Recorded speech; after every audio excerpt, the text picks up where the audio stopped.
তোমাদের সবাইকে আমার নতুন একটা ভিডিওতে জানাই ওয়েলকাম। ফার্স্ট আমি কাজু বাদামটা একটু জলে ভিজিয়ে রেখেছি। এখানে পনির স্লাইস করে নেব।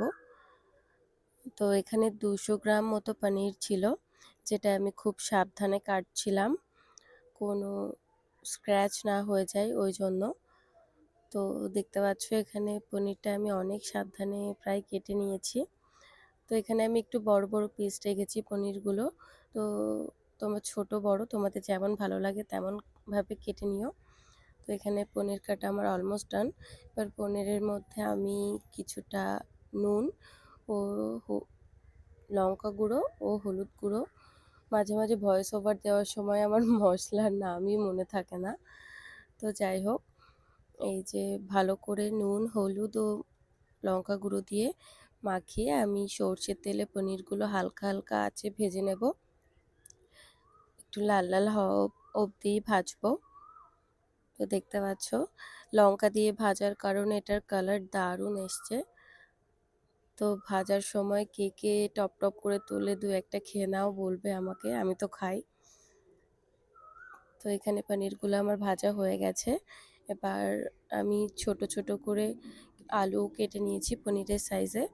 তো ওই তেলের মধ্যে আমি আলুগুলো দিয়ে নুন দিয়ে বেশ কিছুক্ষণ ঢেকে ভাজা করব, কারণ পনির সেদ্ধ হতে তো খুব একটা সময় লাগে না। ওই জন্য আলুটা 80% ভাজতে ভাজতেই সেদ্ধ করতে হবে। তো পনির ভাজা হয়ে গেছে, আলু ভাজা হচ্ছে। তো এবার আমি মাটরটা ছাড়িয়ে নিয়েছি। দেন আমি এখানে রসুন ও আদা নিয়েছি। আমি কয়েক কোয়া রসুন দিয়েছি ও অল্প সামান্য একটু আদা দিয়েছি।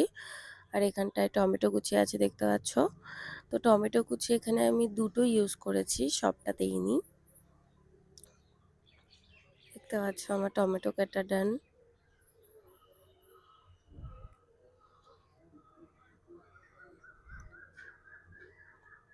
যে টমেটোটা আমার কাটা হয়ে গেছে। এবার ভিজিয়ে রাখা কাজুগুলো দেখতে পাচ্ছ জল খেয়ে একদম ফুলে গেছে। তো এদিকে আলুটাও ভাজা হয়ে গেছে। আলুটা তুলে রেখে আমি ওই কড়াইতেই আবার কিছুটা তেল দিয়ে আমি জিরে ফোড়ন দিয়ে দিলাম। তার মধ্যে এখানে একটা এলাচ ও দুটো ছোট দারচিনির টুকরো আছে, সেটা দিয়ে হালকা একটু ভেজে আমি এখানে ছোট একটা পেঁয়াজ কুচি করে নিয়েছিলাম। যেহেতু আমি খুব অল্প বানাচ্ছি ওই জন্যই অল্প করে সব মশলা দিয়েছি। তো এখানে আদা রসুন টমেটো এগুলো ভালো করে হালকাভাবে ভেজে নেব। আর তার মধ্যে আমি কাজুটাও অ্যাড করে দিয়েছি। তো এগুলো মোটামুটি ভাজা হয়ে গেলে আমি একটু নুন দেব। আর স্বাদ মতো আমি এখানে ঝাল অ্যাড করেছি। তো এটা তো আমি ডাইরেক্ট কিছুক্ষণ ঠান্ডা করে নিয়েই একেবারে মিক্সির মধ্যে ভরে নিয়েছি। তো এটা ভালো করে পেস্ট করে নিলাম। দেখতে পাচ্ছ এরকম পেস্ট করেছি। তো আমি জাস্ট ভিডিওতে দেখানোর সূত্রে আমি এখানে বাটিতে ঢেলে নিলাম পেস্টটা, তোমরা না ঢাললেও কোনো ব্যাপার না। এবার ওই মশলা ভাজা তেলের মধ্যেই আমি আরেকটু তেল দিয়ে আমি মাটরটা দিয়ে দিলাম। আর মাটরটার মধ্যে একটু নুন আগের থেকে দিলে ভালো হতো, কারণ ভাজার সময় প্রচণ্ড ওটা ফুটে গায়ে আসছিল। তো আমি সামনে নিয়েছিলাম। তো তারপর এখানে ওই কড়াইতে সামান্য আরেকটু তেল দিয়ে বেটে রাখা মশলাটা দিয়ে একটু জল দিয়ে হলুদ গুঁড়ো দিয়ে আমি মোটামুটি কষিয়ে নিয়েছি।